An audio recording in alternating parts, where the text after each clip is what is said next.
Bonjour, aujourd'hui je vais vous montrer comment pourrait marcher le frigo du futur. C'est un frigo qui utiliserait, tenez-vous bien, des alliages à mémoire de forme. Et alors c'est pas juste de la fiction puisqu'il y a des chercheurs tout récemment qui ont réussi à en faire marcher un. Alors actuellement votre frigo chez vous, il marche avec un fluide qui se balade en gros à l'arrière du frigo et que vous arrêtez pas de comprimer et de détendre pour qu'il se réchauffe et qu'il se refroidisse.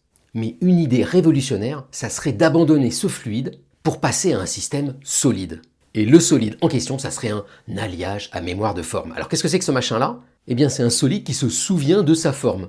En gros, si vous prenez ce solide, que vous le déformez n'importe comment, la regardez comme ça, et que vous le réchauffez ensuite, eh bien il revient à sa forme initiale.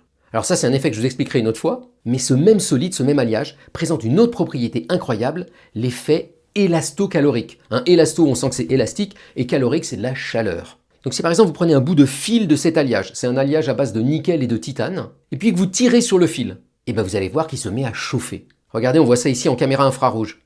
Et si on arrête de tirer dessus, et bien regardez, il se met à refroidir. Et ça va nous permettre de fabriquer un frigo. Alors déjà, pourquoi est-ce que ça chauffe quand on tire dessus? La raison, c'est que quand vous tirez sur ce solide, il va changer de structure.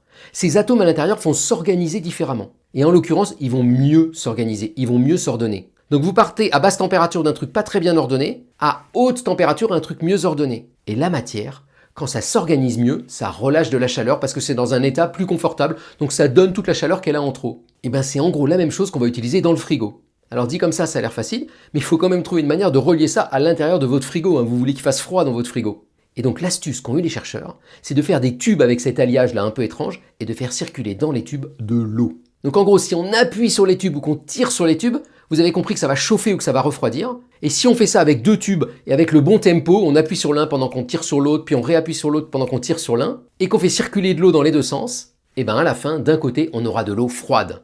Et cette eau froide, on peut l'utiliser pour refroidir les parois du frigo.